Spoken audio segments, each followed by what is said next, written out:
हाँ जी। बाबा हाँ।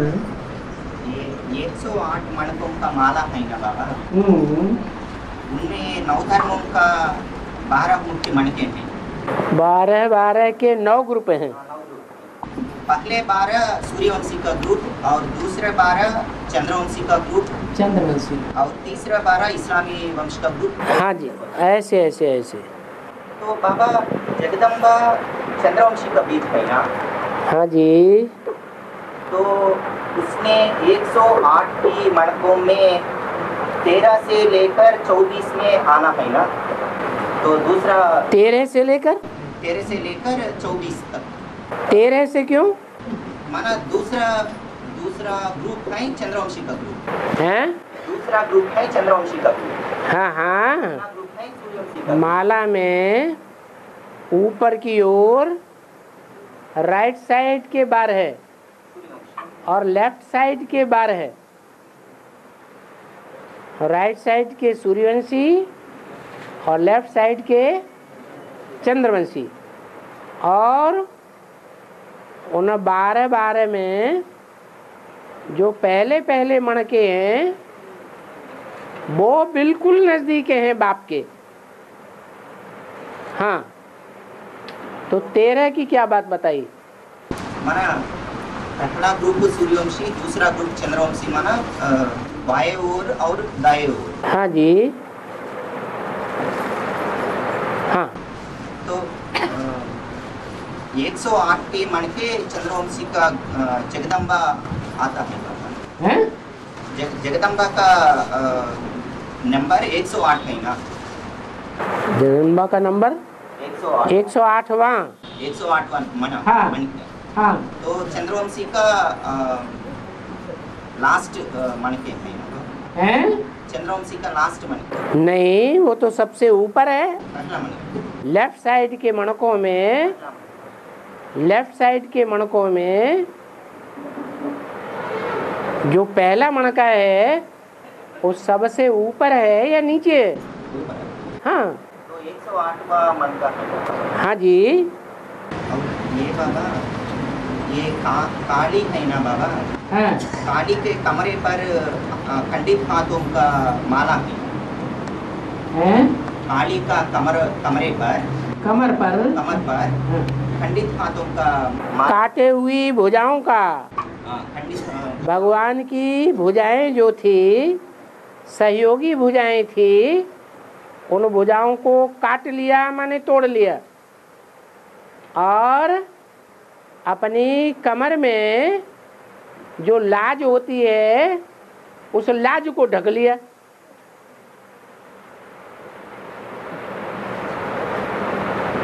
अगर उन भुजाओं को न तोड़ा होता तो बेलाज हो जाती। इसलिए ऐसा चित्र बनाया हुआ है। हाँ, और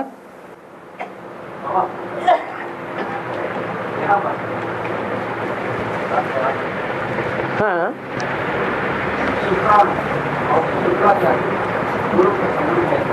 शुक्राचार्य है।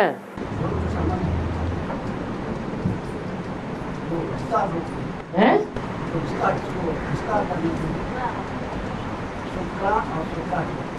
असुरों का गुरु है और असुरों का दुनिया वापस से शुरू होती है। शुक्र तारा जो नाम पड़ा है शुक्र तारा,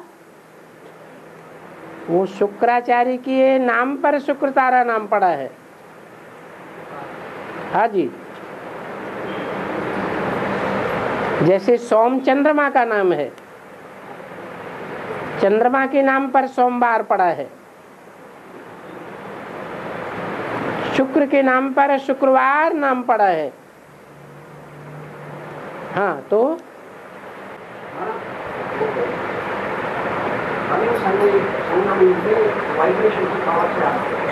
हाँ जी। और वो सत्य में भी तो सृष्टि के द्वारा जब वापस आगे रहेंगे तो आपको शुक्राणु की जरूरत है। हाँ जी, तब शुक्राणु पैदा होता है, माना प्रकट हो जाता है। ऐसा तो जो शुक्राचार्य है ना, इस्लामियों की है, उसका संकल्प भी जो मर्ज रहता है सतयुग त्रेता में, द्वापर कलयुग में वो शुक्राणु मर्ज हो जाता है। अब कैसे अभी ये वाइब्रेशन की शक्ति है। वाइब्रेशन जो सूक्ष्म वाइब्रेशन है वो स्थूल के ऊपर विजय पाता है। असुरों की बुद्धि सूक्ष्म होती है या स्थूल होती है? असुर अगर ज्यादा बुद्धिमान हो तो श्रीमत पर चलेंगे या श्रीमत के विपरीत चलेंगे, आपस में लड़ेंगे झगड़ेंगे हैं? झगड़ेंगे इसका मतलब श्रीमत से नहीं चलते हैं, बुद्धिमान नहीं है। जो बुद्धिमान है वो श्रेष्ठ मत पर चलेंगे, मत बुद्धि को कहा जाता है। और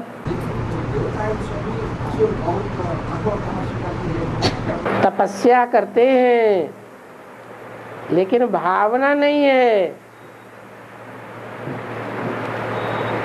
भाव प्रधान विश्व रचि राखा, जो जैसा करे सो तस फल चाखा। भावना के आधार पर सारा परिवर्तन होता है, अंतमते सुगते हो जाती है भावना के आधार पर। हाँ जी। और बाबा ब्रह्मा का 3 सिर दिखाए, बाबा मतलब क्या है? ब्रह्मा को 4 सिर दिखाए हैं, 3 नहीं। चतुरानन कहा जाता है, पंचानन भी कहा जाता है, परंतु एक सिर काट दिया गया, गालियां दे रहा था। और कार्तिक सीरियल में जो महाकाली काली का रूप लेता उसको वापस रोकने के लिए शंकर जी को कापाली बनना पड़ा। सिर्फ कापाली बनना ही नहीं पड़ा,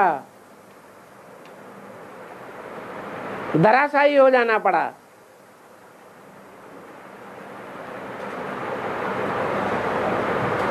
नतमस्तक हो जाना पड़ा।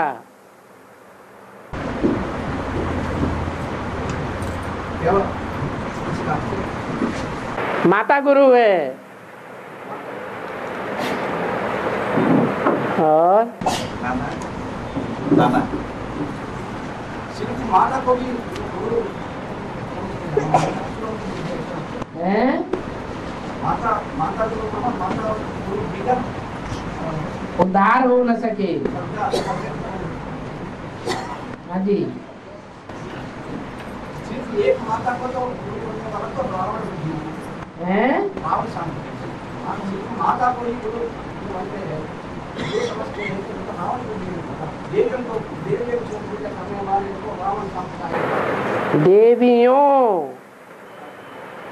देवी एक नहीं, वो विचारी होता है रावण। और हैं? नया में शादी होने वाले को अरुंधति लड़की दिखा देंगे ना, अरुंधति लड़की दिखा देंगे ना। नया शादी करने वाले अरुंधति नक्षत्र दिखा देंगे ना। हाँ जी, हाँ जी, हाँ जी, हाँ जी। अंधे हैं, अज्ञान है, अज्ञान के अंधे हैं, इसलिए ऐसा पाठ बजाते हैं। और बाबा सीता की स्वयंवर में राम ने शिवधनुष को भंग कर दिया, माना तोड़ दिया। हाँ, हाँ। उनका अर्थ क्या है बाबा? और उसका अर्थ है कि धनुष जो है वो पुरुषार्थ को कहा गया है। पुरुषार्थ बिना शरीर के नहीं होता है। शरीर है तो पुरुषार्थ होता है। आत्मा को शरीर नहीं है तो पुरुषार्थ नहीं होता है। मना ऐसा लचीला पुरुषार्थ रूपी धनुष है कि जैसी स्थिति, जैसी परिस्थिति, वहां वैसे ही अपने को मोल्ड कर लेता है। धनुष की प्रत्यंचा एकदम लचीली है, कहीं अटकने वाली नहीं है। नहीं तो बहुत होते हैं, यहाँ सर्दी है, यहाँ पुरुषार्थ नहीं कर पाएंगे, चलो दूसरी जगह। यहाँ गर्मी है, यहाँ पुरुषार्थ नहीं होगा, सेवा नहीं हो पाएगी, चलो दूसरी जगह। नहीं, न मौसम से प्रभावित, न वातावरण से प्रभावित, हर मौसम में, हर वातावरण में, हर व्यक्तियों के साथ उनकी ताल मिलती है। इसलिए शास्त्रों में दिखाया है कि एक ही नारायण है जिसका सबके साथ संस्कार मिल जाता है। वो सारे विश्व का बीज है। तो सब बच्चों के साथ उसका मिलना चाहिए। और ऐसा सही जो कुछ है वो सभी कुछ मेरे को दे दो। भाई तुम्हारी आत्मा शरीर दोनों को क्यों पड़ा दूंगा। और फिर राजाई पद भी दूंगा। राजाई पद का अमर गवा खाते हैं ना। राजाई पद भी दूंगा। राजाई पद का मतलब हमके सामने हमारा बाबा खाते हैं। शरीर पर आत्मा राजाई है। शरीर की इंद्रियों पर भी राजाई और सारे विश्व के ऊपर भी राजाई। हाँ, सारे विश्व के ऊपर सारी दुनिया तुमको झुकेगी। तुमको किसी के सामने झुकना नहीं पड़ेगा। शिव बाबा के बच्चों को। हाँ बाबा, बाबा दिल्ली में अष्टरत्न दिल्ली मुंबई से प्रत्यक्षता है, तो मतलब क्या होता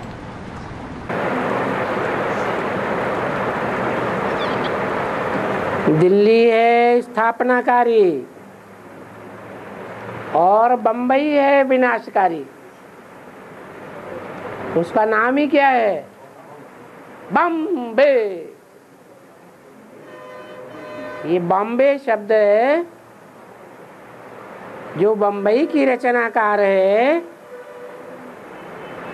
वो हर हर बॉम्बे से जुड़ा हुआ है। बोलते हैं ना, हर हर बम बम। तो ये बम बम की नगरी है। विनाश जब तक नहीं होगा तब तक स्थापना नई दुनिया की प्रत्यक्ष नहीं होगी, और जब तक स्थापना नहीं हुई है तब तक विनाश भी नहीं होगा। ये दोनों आरस परस हैं, दोनों का विशेष महत्व है।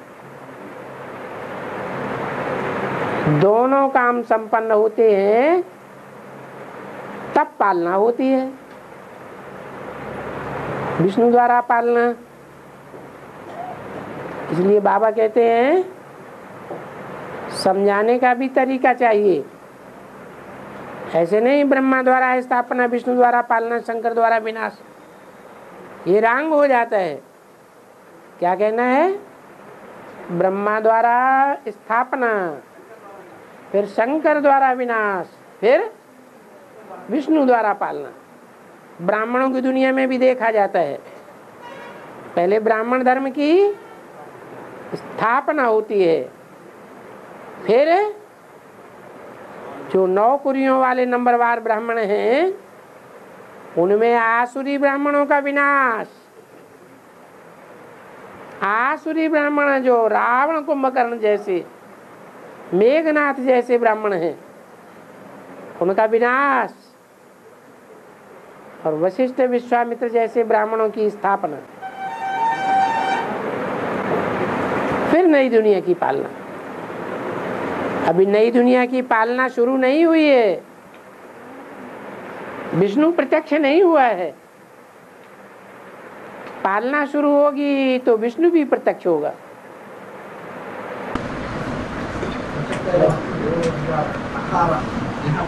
हाँ जी, 40-50। हाँ जी, हाँ जी। और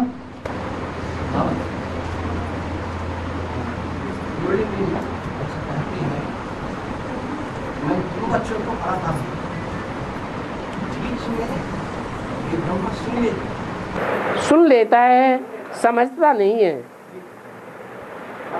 सुनता तो है लेकिन समझता नहीं है, इसलिए बीच बीच में इंटरफियर करके बोलता है। बच्चा है ना, बच्चा बुद्धि है, तो मैं इसको नहीं सुनाता हूँ, मैं तुम समझदार बच्चों को सुनाता हूँ। जो समझदार हैं वो समझेंगे, और समझेंगे तो प्रैक्टिकल में करेंगे भी, इसलिए तुमको सुनाता हूँ, तुमको समझाता हूँ। ये तो ऐसे ही बीच में सुन लेता है, इसके कान भी बड़े बड़े हैं, ये पहले सुन लेता है, सुनने में बड़ा है। सुनने सुनाने में बड़ा है तो भक्ति मार्ग या ज्ञान मार्ग? भक्ति मार्ग। और समझने समझाने में अगर बड़ा है तो ज्ञानी बच्चा। ज्ञानी तू आत्मा मुझे विशेष प्रिय है, इसलिए मैं तुमको सुनाता हूँ, ये बीच में सुन लेता है। इसको पढ़ाता नहीं है, इनको पढ़ाता है। हाँ जी, लेकिन ये सारी पढ़ाई एक आत्मा के लिए बताए। अब है तो बच्चा बुद्धि ना, बच्चा है वो माफी के योग्य होता है, या जो बड़ा है समझदार है वो माफी के योग्य होता है? बच्चा माफी के योग्य होता है, क्योंकि बच्चा बुद्धि है, कोरा कागज है। इसे तो बार-बार ये विषय के चक्कर में आते हैं। तो बड़े हैं ना, बच्चे में बड़े बड़े हैं, और बड़ेपन का अहंकार भरा हुआ है कि हम बड़े हैं। लेकिन दुनिया के जो सारे कार्य हैं, जिस पावर से, जिस शक्ति से होते हैं, उस शक्ति में भी बड़े हैं। दुनिया के सारे कार्य प्योरिटी से होते हैं, पवित्रता से। उस पवित्रता में तो भारत के राजा हैं 0, इसलिए अहंकारी मात्र हैं। और अहंकार भगवान की नजर में नीचा है। हाँ जी, बाबा वाइब्रेशन से आधार पर ये दुनिया तैयार होने लगी। जो 10 इंद्रियां हैं वो स्थूल हैं। 10 स्थूल इंद्रियों को कंट्रोल करने वाली 11वीं इंद्रिय मन है। जो मन है वो सूक्ष्म है, 10 इंद्रियां स्थूल हैं। 10 इंद्रियों से जो स्थूल इंद्रियां हैं उनसे स्थूलता के वाइब्रेशन आते हैं और मन से सूक्ष्म तरंगे निकलती हैं। तो ज्यादा पावर किसमें होती है, सूक्ष्म में या स्थूल में है? ज्यादा पावर किसमें, सूक्ष्म में ज्यादा पावर होती है। इसलिए भगवान आकर के मन को कंट्रोल करना सिखाते हैं। सन्यासियों ने इंद्रियों को कंट्रोल करना सीखा और सिखाया, मन को दमन किया, मन को कंट्रोल नहीं किया, उल्टा काम, उल्टा रास्ता पकड़ा। भगवान आकर के मन को कंट्रोल करना सिखाते हैं। और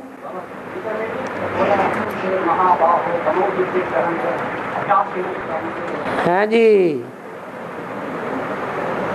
मन जो है बहुत प्रबल है।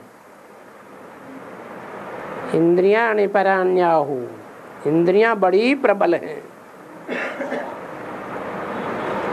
इंद्रियेभ्यः परः मनः, इंद्रियों से मन बड़ा प्रबल है। मन से बुद्धि प्रबल है और बुद्धि से भी जो प्रबल है वो भगवान है।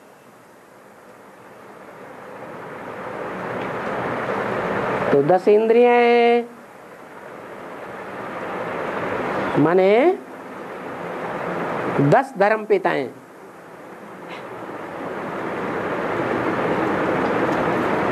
उनको भी कंट्रोल करने वाला मन,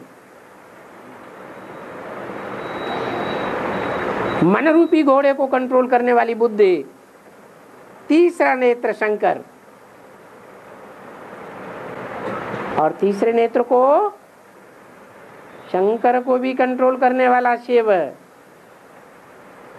शिव शंकर में आता है। शंकर बैल या घोड़े में आता है।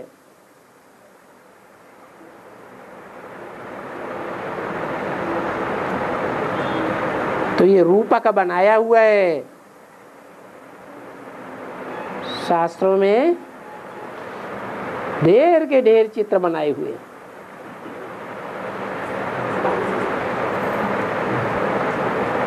रावण का रूप बना दिया, 10 सिर वाला रावण, उसको कंट्रोल करने वाला देह अभिमान रूपी गधा, घोड़ा कहो, बैल कहो, उसको भी कंट्रोल करने वाला कौन? मन को कंट्रोल करने वाला, इंद्रियों को कंट्रोल करने वाला कौन? बुद्धि, तीसरा नेत्र, त्रिनेत्री। और उस त्रिनेत्री को भी कंट्रोल करने वाला कौन? शिव। इसलिए शिव का नाम पहले, शंकर का नाम बाद में। और आपका बच्चा वास्तु फॉलो करना है ना? आपका बच्चा वास्तु भक्त को वास्तु हाउस प्लान फॉलो करना है ना? इसको फॉलो करना है। वास्तु शास्त्र, वास्तु, अगर वास्तु सच्चा है तो भगवान झूठा है।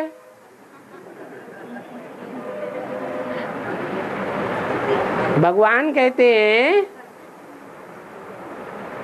कि ये संगम युग 100 साल का है ज्यादा से ज्यादा, 36 से लेकर के 2036 तक। 2036 तक जो वास्तुशास्त्र से बिल्डिंगें तैयार हो रही हैं वो सब धराशायी हो जाएंगी या नहीं हो जाएंगी? हैं? धराशायी हो जाएंगी। कोई कहे नहीं हो सकता, तो ये एटम बम क्यों बने? भगवान जब आया तो ये एटम बम भी बने। भगवान नहीं था तो एटम बम का नाम निशान नहीं था।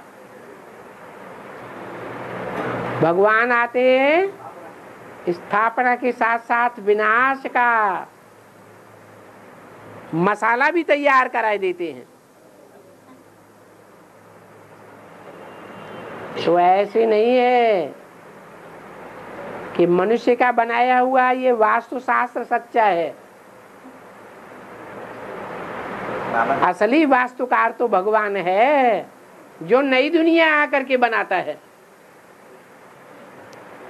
जो दुनिया 2500 साल चलती है, ये जो वास्तुकार वास्तु बताते हैं, उनका कोई भी मकान 2500 साल नहीं चलता है। चलता है? नहीं चलता है। इसलिए या तो हम वास्तुकारों को माने या तो हम भगवान को माने।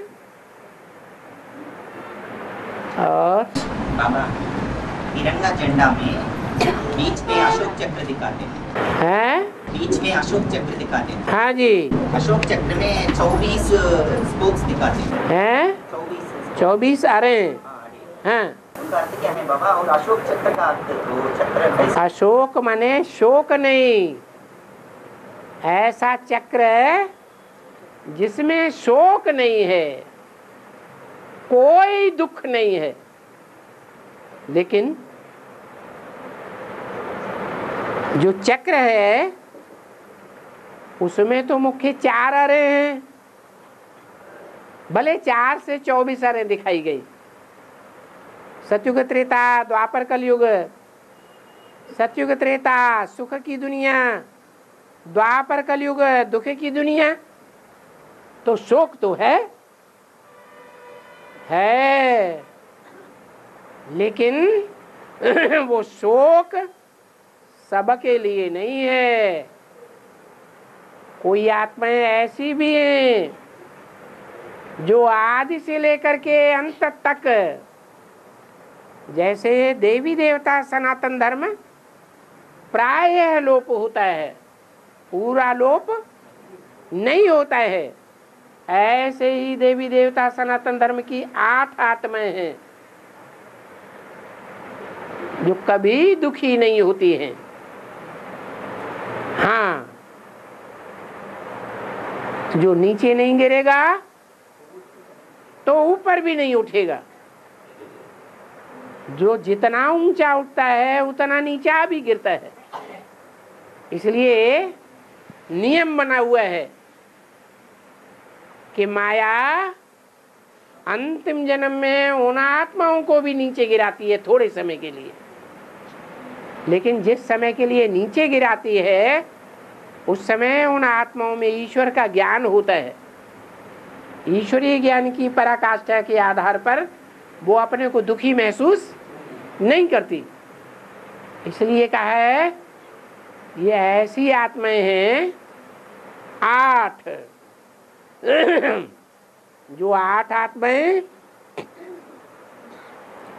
त्रिदेव से कनेक्टेड हैं। 8 थियो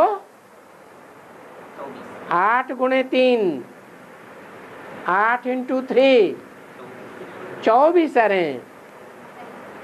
ये 24 अरें जो दिखाई हैं वो देवी देवता सनातन धर्म की हैं, जिनमें 12 सूर्यवंशी और 12 चंद्रवंशी भी हैं, जिनके आधार पर ये साबित होता है कि कुछ आत्माएं ऐसी भी हैं जो सारे चक्र में शोक रहित हैं।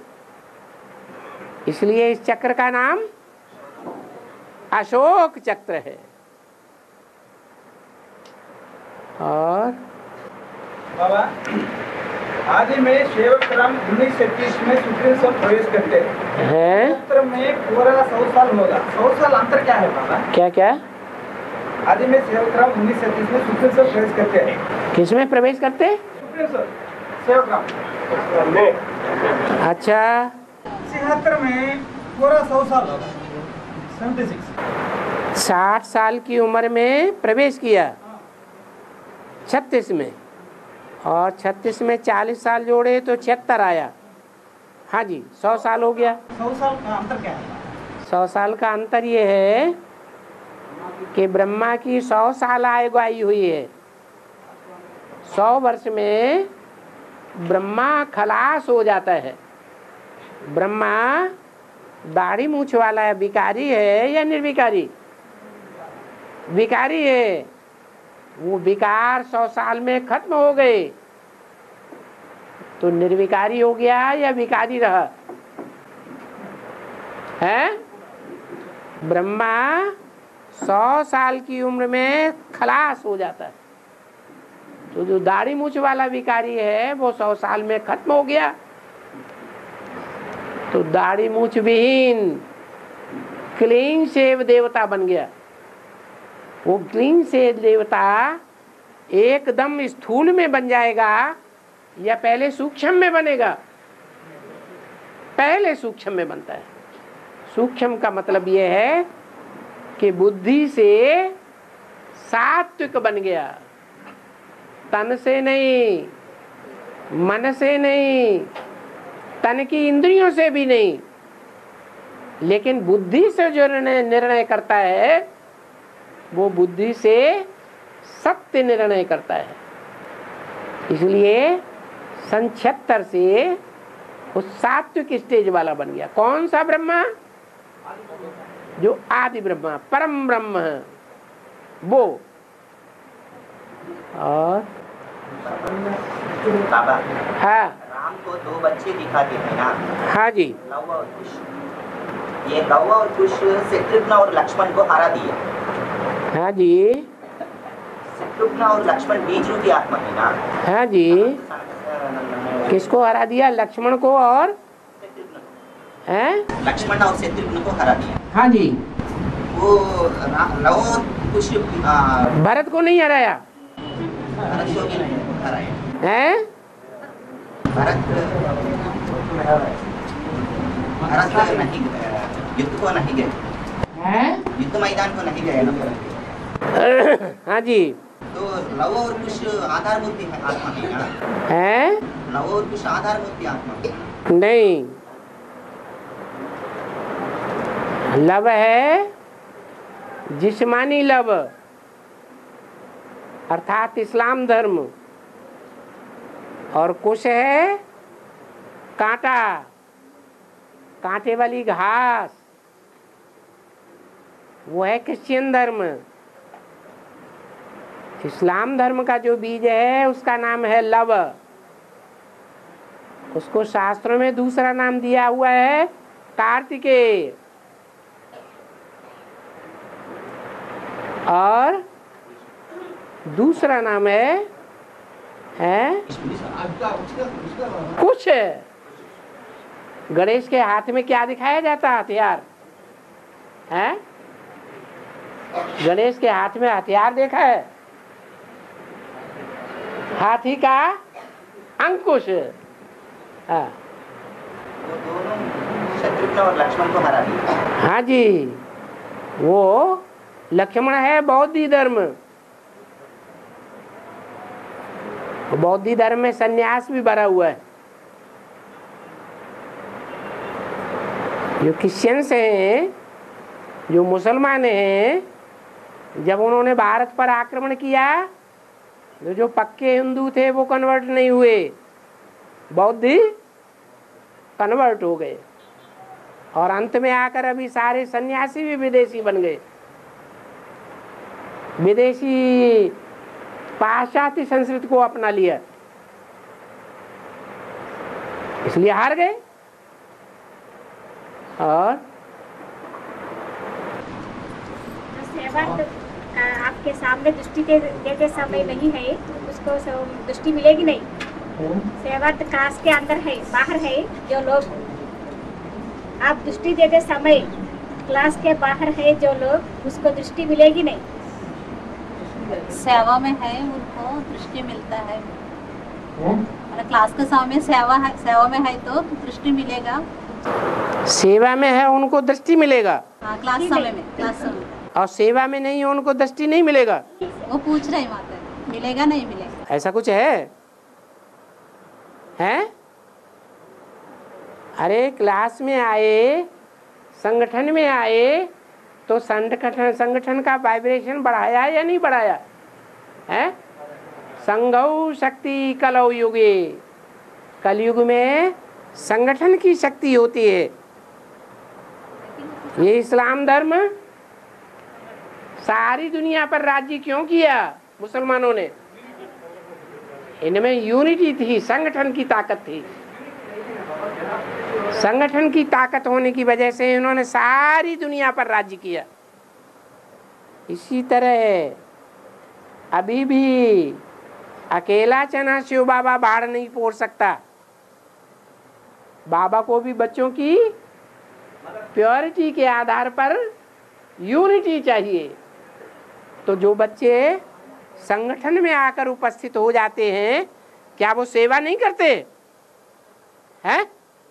सेवा करते हैं। सबसे बड़ी सेवा तो ये है, आपस में संगठित होकर के दिखाना। तो सेवाधारी नहीं हुए, सेवाधारी हैं तो बाप की कृपा दृष्टि उनको नहीं मिलेगी। ऐसे कैसे हो सकता है? और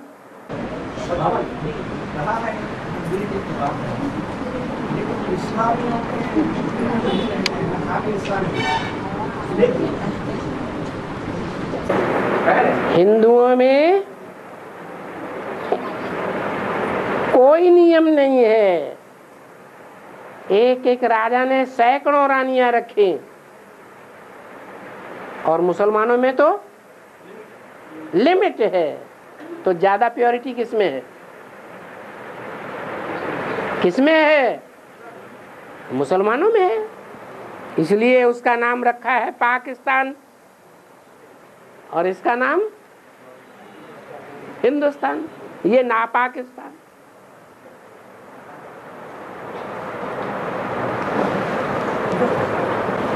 हाँ,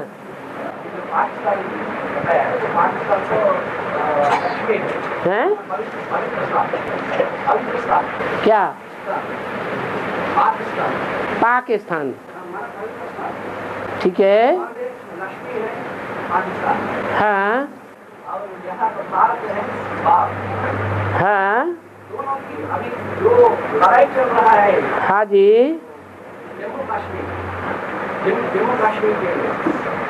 जम्मू कश्मीर के लिए नहीं लड़ाई चल रही है, पाकिस्तान लड़ रहा है कश्मीर के लिए। हाँ जी।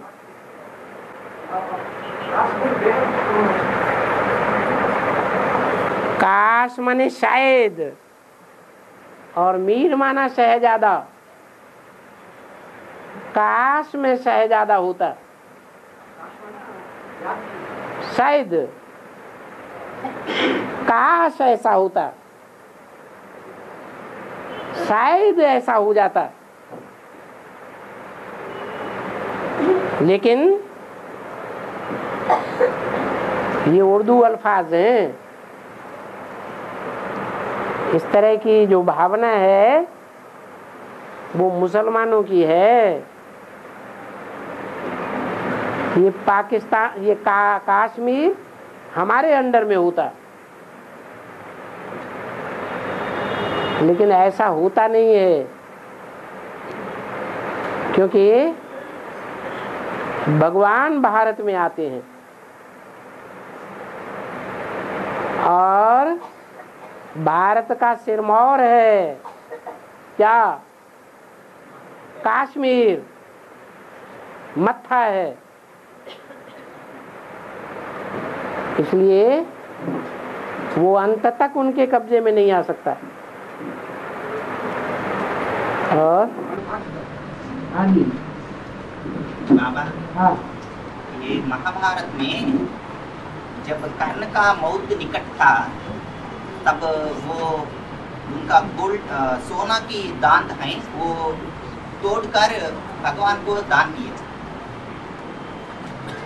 हाँ जी। उनका सोने के दांत भगवान को दान किया कर्ण। उनका अर्थ क्या है?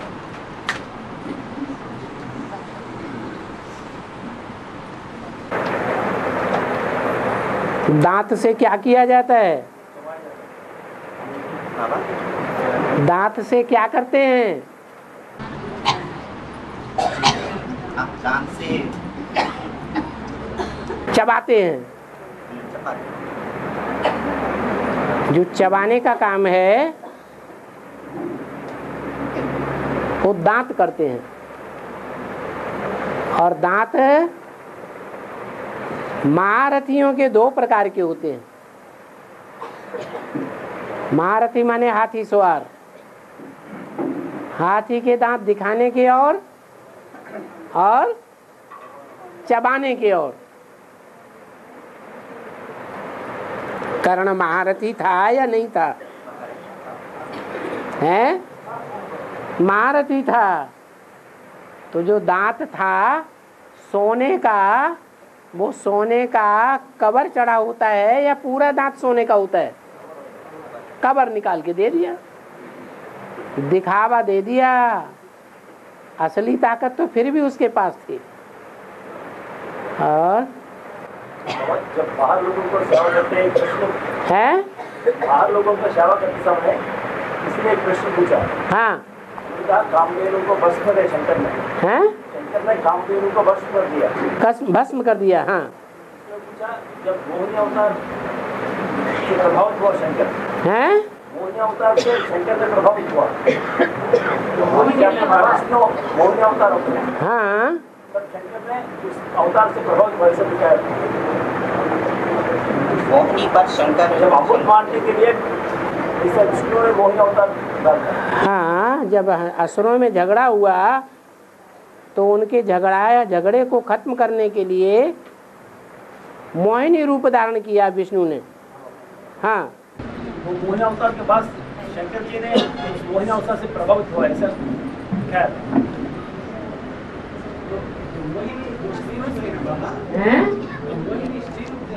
हाँ, हाँ, उससे प्रभावित आकर्षित होकर हाँ, शंकर ने उससे क्या किया? उसके पीछे पड़ा ऐसा कहा। उसे अट्रैक्ट होकर उसे जो संगम किया, मेल कर लिया। हाँ, इसके बारे में पूछा है क्या? उस व्यक्ति ने पूछा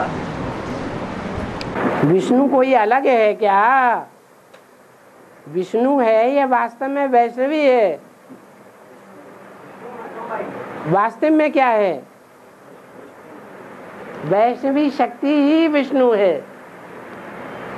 विष्णु माने नो विष एट ऑल, पवित्रता की शक्ति। और वो विष पीने वाला। दोनों का मेल हो तो अच्छा, या बेमेल रहे तो अच्छा। मेल हो गया, अच्छी बात हुई ना। लेकिन बाबा जब विष्णु नहीं था माना लक्ष्मी में, तो पीने की बात कहा। जब विष्णु नहीं था उस समय अमृत तो निकला था कि पहले निकला था बाद में निकला? हाँ, यही अंतर है। विष पहले निकलता है, संसार पहले विषैला होता है।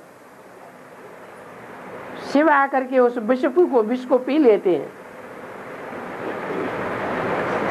विचार का नाम निशान खत्म कर देते हैं। तब सारी दुनिया के लिए एक शिव, दूसरा न कोई। ऐसी स्थिति पैदा हो जाती है। और बाबा, हाँ, बाबा शंकर जी की माथे पर 3 लकीरें दिखाती हैं ना? हाँ जी, हाथों पर, कमर पर और भुजाओं पर। हाँ, 3 लकीरें दिखाते हैं। हाँ जी। विष्णु की माथे पर त्रिपुंड दिखाते हैं। हाँ, उनका भेद क्या है? मना उनकी जो वाइब्रेशन है वो खड़ा हुआ है, और शंकर का वाइब्रेशन पड़ा हुआ है। पड़े हुए को उठाने का काम शिव बाबा आकर करते हैं, और विष्णु तो खड़ा हो गया तो खड़ा ही हुआ है। तो तो त्रिपुंड दिखाया जाता है। वैसे भी त्रिमूर्ति में विष्णु को खड़ा हुआ और ब्रह्मा शंकर को बैठा हुआ, वो है पुरुषार्थी जीवन और वो है प्राप्ति स्वरूप जीवन। ये अंतर दिखाया है।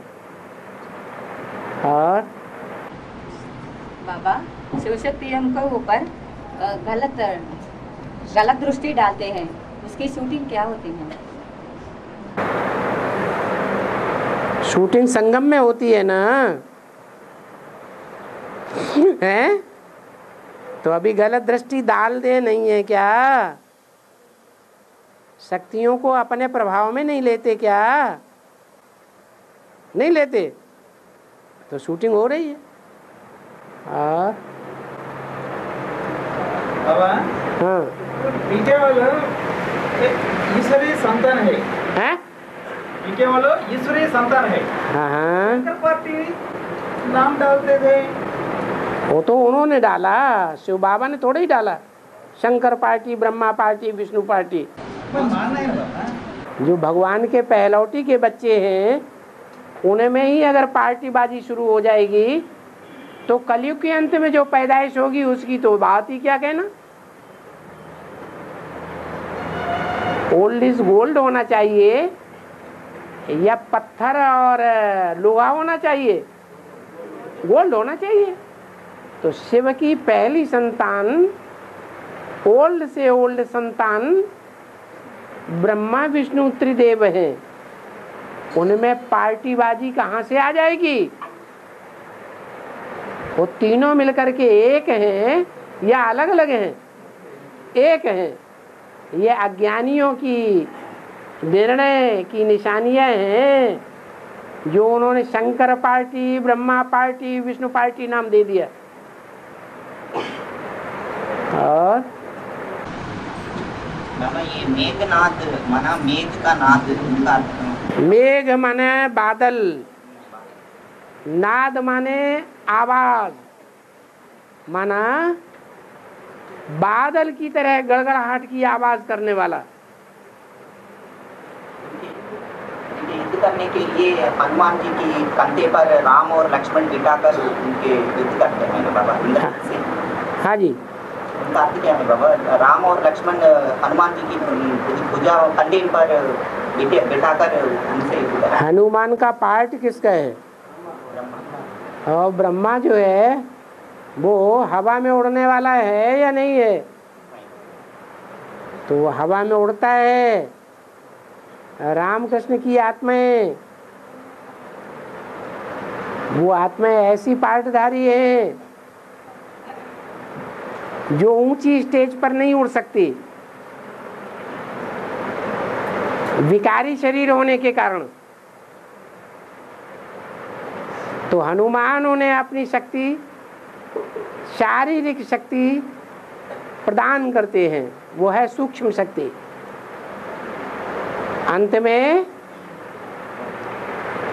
ये जो सूक्ष्म शक्तिशाली जो आत्माएं हैं, भूत प्रेत आत्माएं, वो सब हमारे फेवर में हो जाएंगी। उनका मुखिया भूतनाथ है, वही ब्रह्मा बाबा, वो हमको सहयोग करेगा। ये जो वैज्ञानिक हैं जो आज भी इस पराशक्ति से महफूज हैं, डरते हैं। अगर न डरते होते तो बरमूला ट्रायंगल का चक्कर काटते, उसके अंदर घुसने की कोशिश करते, लेकिन वहां उसे छूते भी नहीं है।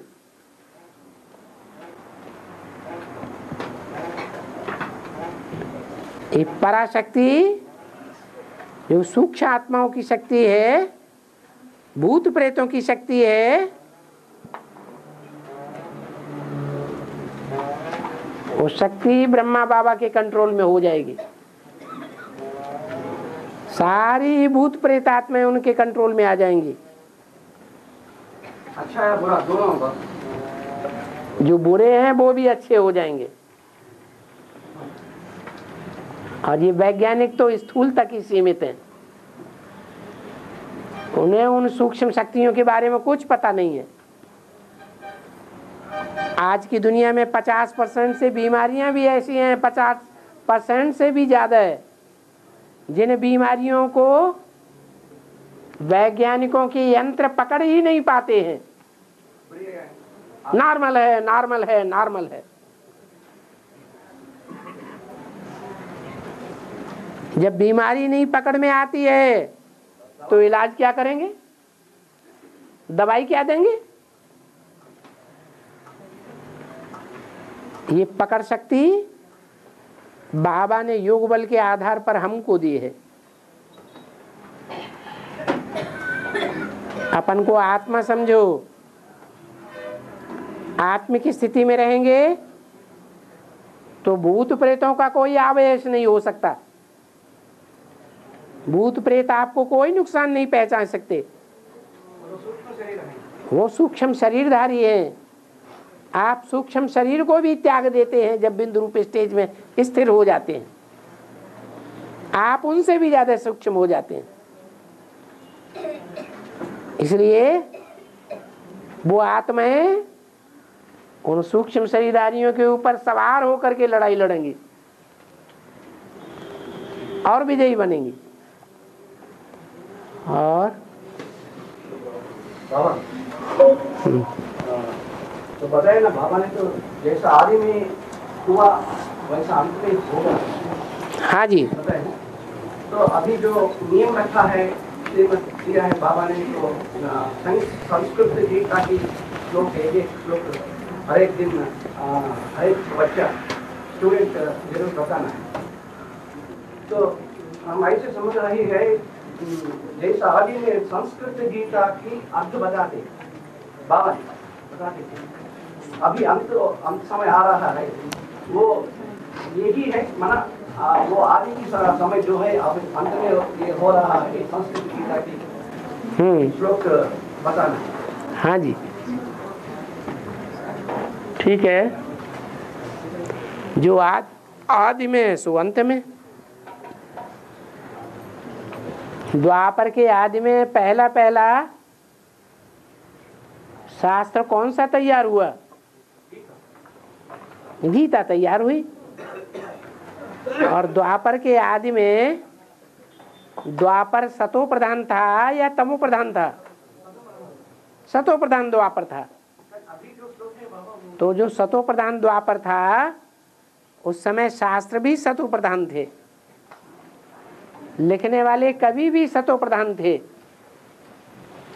बाद में जो आए वो विकारी बुद्धि मनुष्य आए और उनके अर्थों में चेंज कर दिया। इसलिए विदेशी विद्वानों ने, जिनकी बुद्धि तीखी होती है, उन्होंने ये निष्कर्ष निकाला है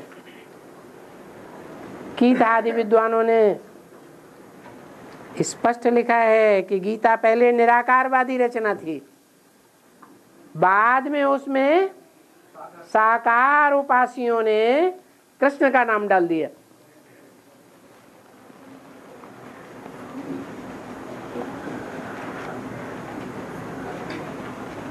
और इसी से सारा गड़बड़ हो गया, सभी शास्त्र झूठे हो गए।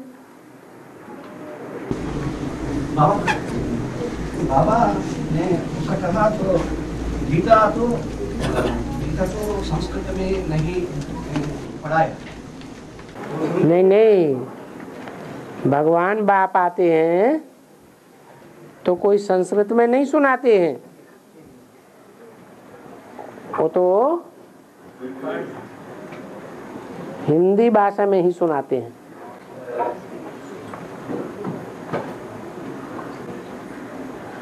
बाप का रथ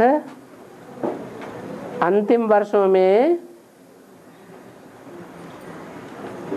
जिस माहौल में, जिस देश में जन्म लेता है, वो देश के लोग हिंदी भाषा भाषी होते हैं। उस मुकर्रर रथ में प्रवेश करके हिंदी में ही बोलता है, हिंदी में ही समझाता है। और वो हिंदी में जो भी शास्त्र लोगों ने पढ़े हैं वो सुधरी हुई भाषा नहीं है, शास्त्रों की भाषा, वो बिगड़ी हुई भाषा है। फिर बाप आकर के जो पहला गीता शास्त्र है उसको सुधरी हुई भाषा में बोलते हैं, तो सबकी समझ में आ जाता है कि गीता का यही रूप सच्चा है। भले सैकड़ों विद्वान आचार्यों ने गीता की टीकाएं की हैं, वो सब एक दूसरे को काट करती हैं। गीता के श्लोकों का भी काट करती हैं, परंतु भगवान आकर के जब सही भाषा में गीता का अर्थ सुनाते हैं तो उसे संस्कृत भाषा कहा जाता है। संस्कृत माने सुधरी हुई। विद्वान आचार्यों ने द्वापर युग से उसे संस्कृत रूप दे दिया। संस्कृत माना जो पहले पाली प्राकृत आदि भाषाएं चलती थी, ग्रामीण भाषाएं, उन भाषाओं को पाणिनि ने आकर के व्याकरण के आधार पर, ग्रामर के आधार पर शुद्ध बनाया, उसका नाम दिया संस्कृत। ये बेहद की भाषा है भगवान की। मुरली में भी वही भाषा है, और मुरली की जो व्याख्या है टीचर के द्वारा उसमें भी वही भाषा है। फिर मुरली क्यों नहीं लोगों को समझ में आई? 76 से पहले मुरली की भाषा का तालमेल बुद्धि में क्यों नहीं बैठा? माना वो भाषा वो संस्कृत जैसे लगा नहीं, वो जो मुरली कही जाती है, ब्रह्म वाक्य, ब्रह्मा के मुख से निकली हुई, वो सुधरा हुआ रूप नहीं है भाषा का। हाँ जी, उसकी जो व्याख्या हुई है वो ऐसा सुधरा हुआ रूप है जो सबको समझ में आता है। हाँ जी। और बाबा संस्कृत श्लोक जो है थोड़ा बड़ा है, हमको भी मुश्किल लग रहा है। हमको थोड़ा बड़ा है, हमको भी मुश्किल लग रहा है बताने। संग माने संपूर्ण, कर्त माने किया हुआ, संस्कृत माने संपूर्ण किया हुआ। इससे पहले की जो भाषा थी पाली प्राकृत, वह संपूर्ण भाषा नहीं थी। संस्कृत भाषा को व्याकरण के से अनुवाद करके जब नया रूप दिया गया तो एक एक शब्द का, एक एक अक्षर का अर्थ निकलता है।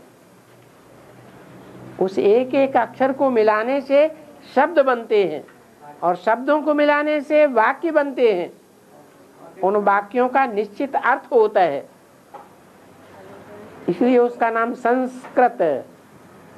संपूर्ण की हुई भाषा, अपूर्ण भाषा नहीं है।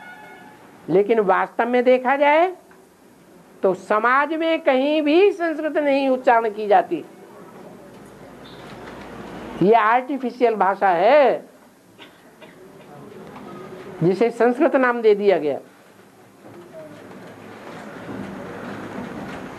विद्वान पंडित आचार्यों की भाषा रही, व्यवहारिक भाषा नहीं रही। ओम शांति।